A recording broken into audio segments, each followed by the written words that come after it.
Hello everyone, thanks very much for visiting. Here's a new channel I came across, and this broadcast of theirs has lots of new information that I'd not come across before. So I hope you find it very useful. I'm put a link to this original video in the description below. Please do go over to the channel itself, do subscribe and interact. Thanks ever so much for your time. Bye for now. For to be free is not merely to cast off one's chains, but to live in a way that respects and enhances the freedoms of others. That is a quote from Nelson Mandela from his book, Long Walk to Freedom. Good day and welcome to the show. This is Robin Jackson, and you're listening to Cult Life.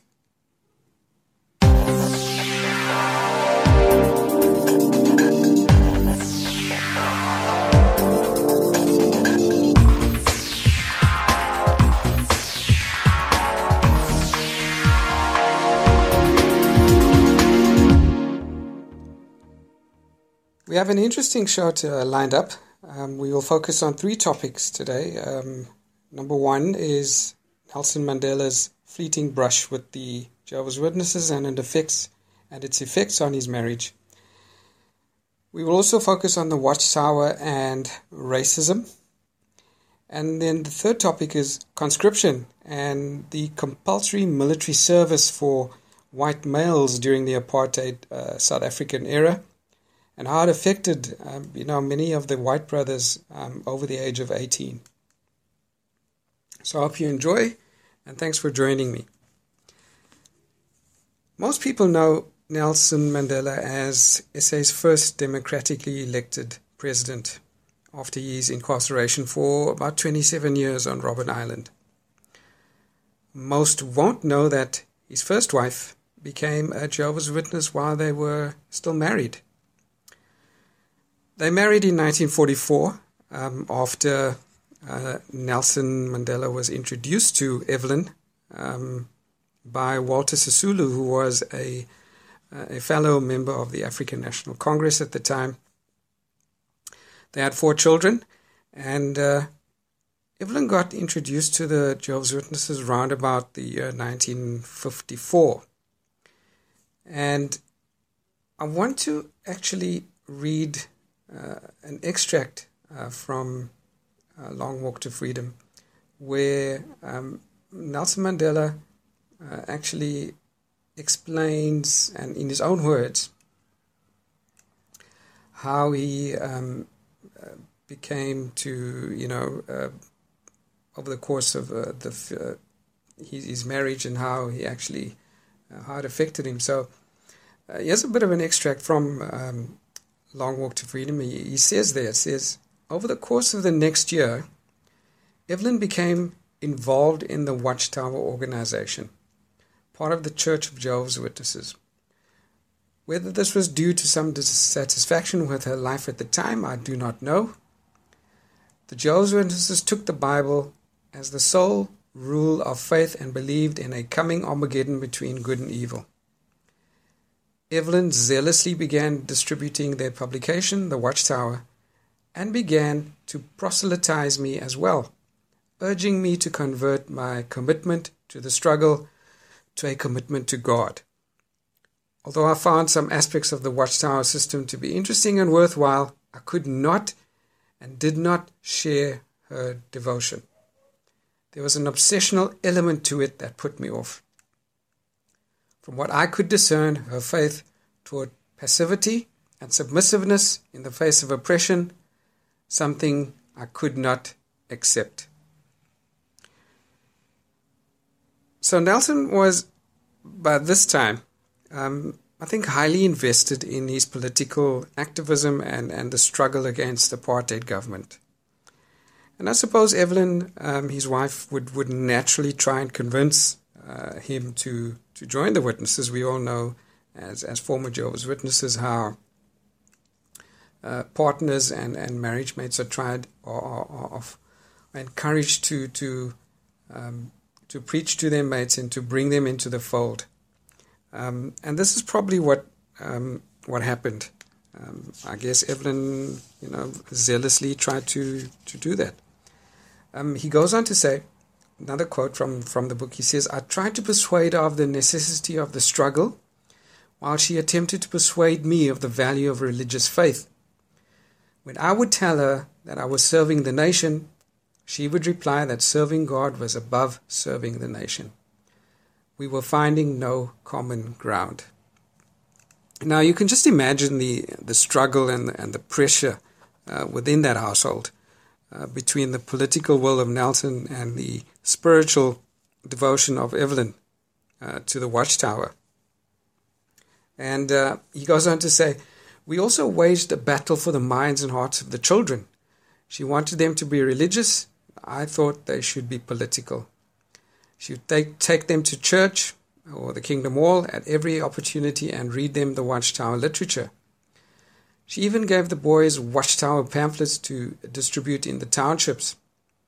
I used to talk politics to the boys," and he goes on to explain how one of the boys became a juvenile member of the ANC, and how he tried to instill into them how the black man was being persecuted by the white man.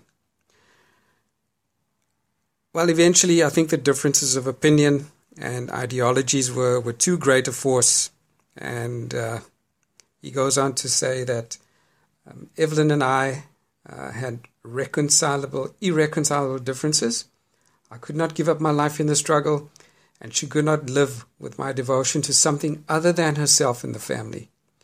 She was nevertheless a very good woman, charming, strong, and faithful, and a fine mother. So I think this was probably a catalyst for the eventual breakdown of the marriage, amongst other things. I won't say it was the only reason why the marriage eventually broke down. And if you read Long Walk to Freedom, there were other differences and there were other issues at play that eventually led to the breakdown of the marriage and the eventual divorce. He's divorcing from Evelyn. Evelyn, just as a side fact, she eventually died in 2004 at the age of 81.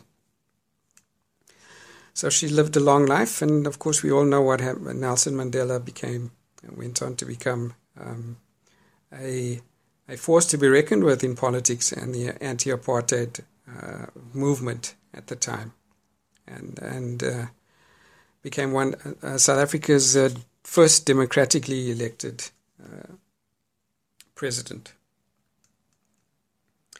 This brings me to the second point with regards to this whole issue. We know Nelson Mandela was a very strong opponent of the apartheid government. And although the Watchtower today prides itself on racial harmony within its ranks, its history tells a totally different story. As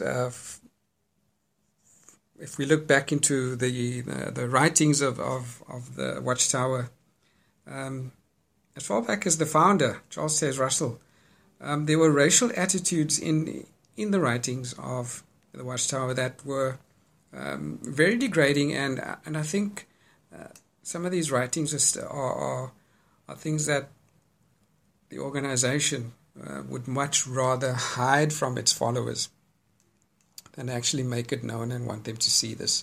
And I don't think many non-white or black South Africans especially have ever researched the history and come across these writings.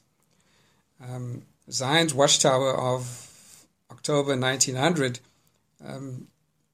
is a very interesting case study in the attitudes that Charles Sayers Russell had with regards to the black man.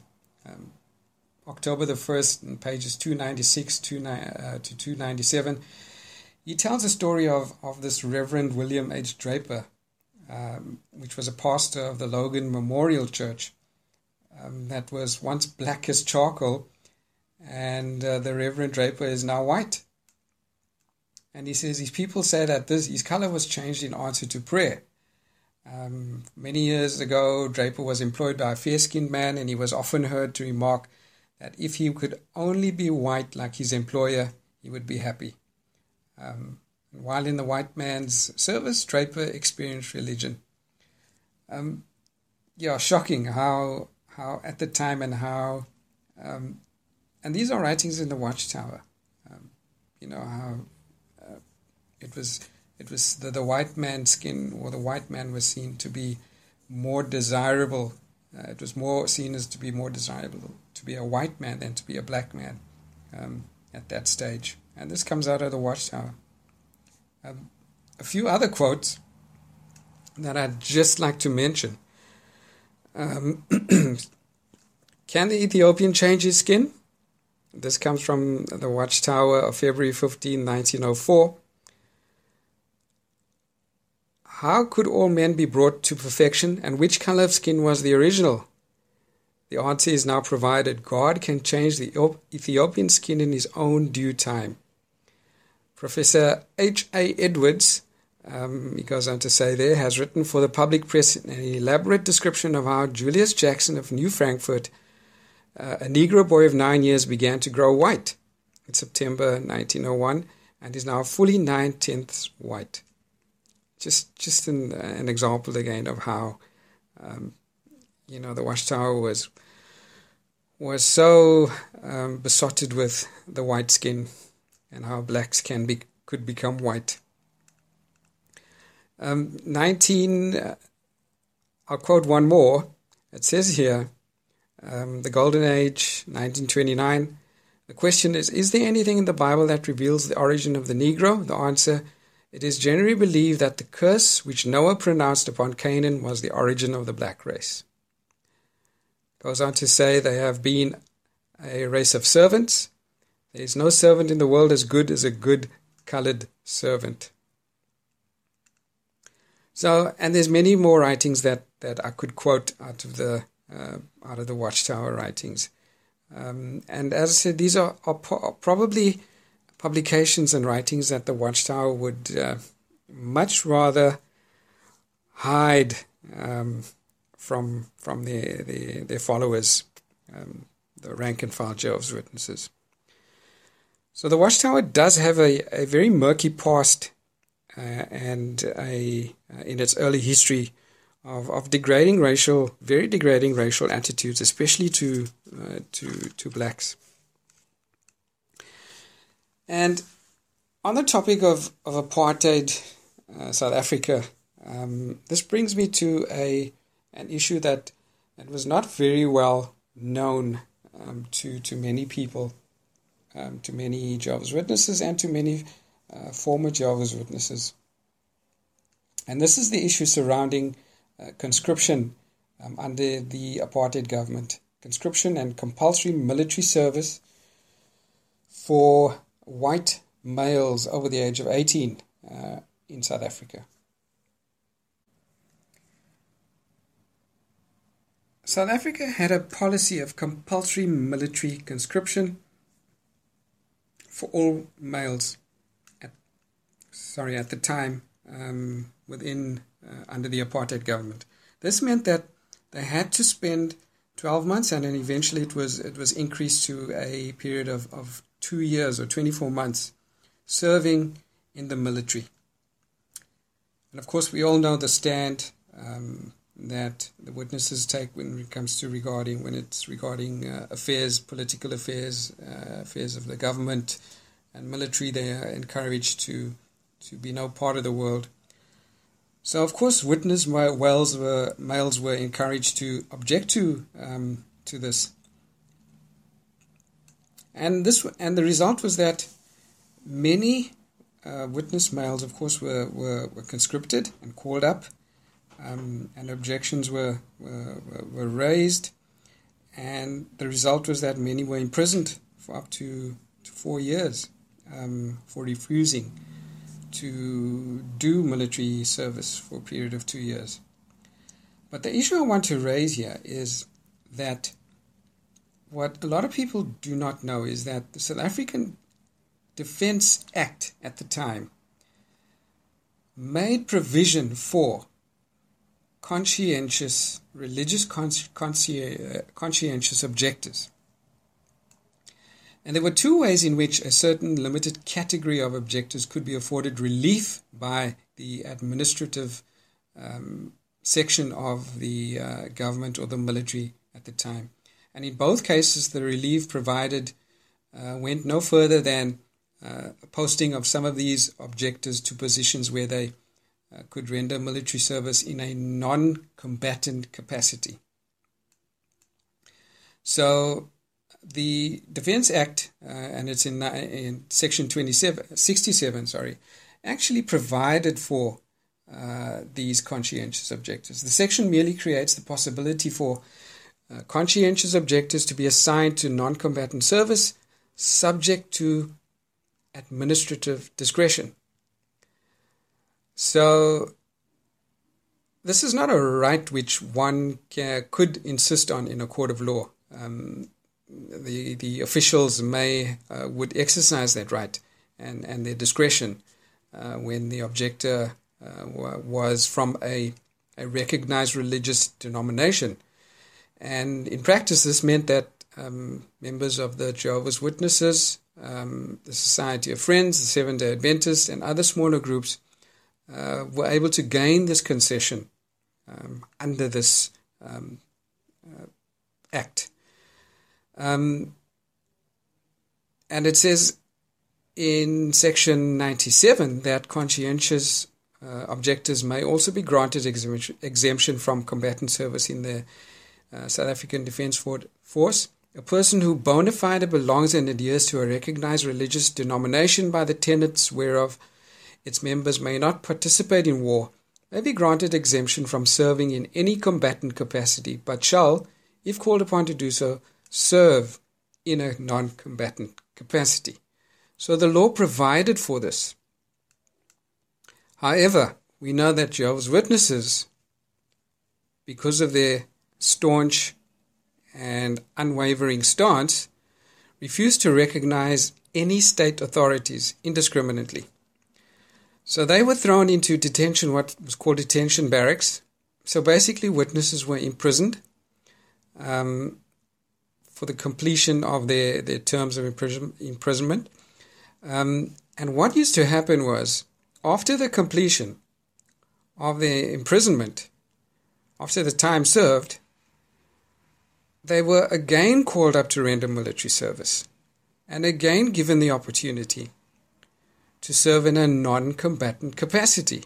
And when I speak about non-combatant capacity, I speak of they were given the opportunity to work in the laundry, to work as cooks, to work as cleaners, and so forth.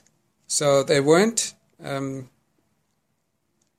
given the opportunity to do full-on military service, but they were given the opportunity to serve in those lesser, so to speak, capacities in the military. And even within the detention barracks, or while in imprisonment, witnesses refused to wear the regulation military dress, that was allowed, that was afforded to them or given to them. And they suffered. Their civilian clothes were removed, and they were not issued with clothing other than the military uniform. And there's the story of one witness who served 3 terms in detention barracks. And he mentioned that he spent the winter months in nothing but his underclothes. In addition, the witnesses were punished for their refusal. Many were sentenced to repeated periods in solitary confinement. And this is sad because the government was prepared to accommodate the witnesses, the witness males, by giving them these non-combatant roles within the military, by being cooks, by teaching them to cook food, by teaching them, giving the opportunity to do work in the laundry services, in the cleaning services, However, of course, we all know that Jehovah's Witnesses vigorously opposed and refused to accept these lesser, so to speak, tasks within the military. And I know of many who were repeatedly sentenced, and some even spent as much as 6 years in detention barracks and suffering solitary confinement at times. And even because they refused to wear the military garment, had to sleep in the underclothes, and they suffered. They really suffered. It was sad, and it's just an indictment on how the leaders were even not prepared to assist and help these brothers when it came to appearing before courts of law and so forth. There's stories of brothers at the time repeatedly being asked to appear before the military courts and explain their cases. And I remember one brother wrote that he repeatedly asked some of the elders in his congregation to accompany him, to help him state his case. And the elders point blank refused and made excuses because they didn't want to actually face the authorities when it came to this issue. So it's a sad indictment on how even the white male Jehovah's Witness brothers were treated under the Apartheid government, and how the leaders, the Jehovah's Witness leaders, really weren't that forthcoming in assisting and making the concession for these brothers to be able to do the lesser known and meaning lesser tasks within the military, and thereby avoiding these lengthy jail terms that was afforded to these brothers. But we all know that the Jehovah's Witnesses like to use these issues and these stories as proof of their worldly persecution and how the world treats them. And this was foretold by Jesus in the Bible, that they will be persecuted for standing against the governments and Satan's organization. So it's just sad how this turned out. And we all know 1994, after the first democratic elections in South Africa, compulsory military service was scrapped, and no males were called up for compulsory military service ever again. So that's my little story or little podcast for today. I hope you enjoyed just a little brief history of Nelson Mandela and his little brush with the Jehovah's Witnesses, and his association with the Watchtower organization at the time. He wrote extensively about it in his book, The Long Walk to Freedom. Also, I just wanted to highlight the early writings and the how the blacks and how were treated, and how the early founding fathers of the organization viewed the non-whites in their writings. And it's all there in black and white. I mean, if anybody wants to research it, it's on the internet. It's there for all to see. And this is not something that many of the ex or former Jehovah's Witnesses are pulling out of their thumb or sucking out of their thumb. And in closing, I just want to leave you with a quote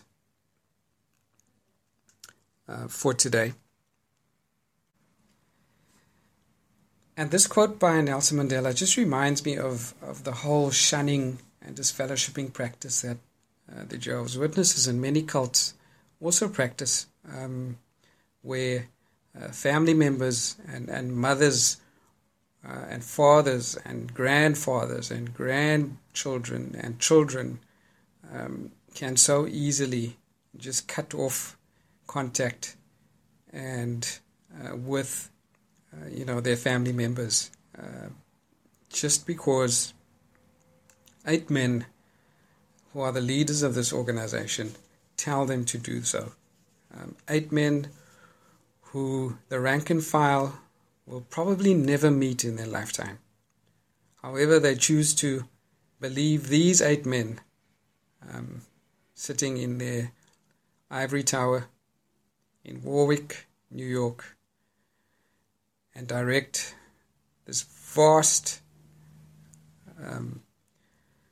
army of Jehovah's Witnesses, the rank and file, and tell them to cut off all contact and communication with their family members who are not Jehovah's Witnesses, or those who have been disfellowshipped or excommunicated.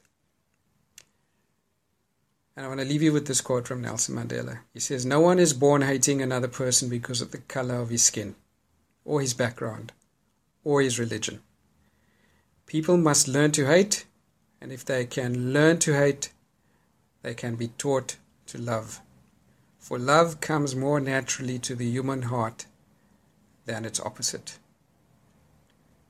That is a quote from Nelson Mandela in Long Walk to Freedom.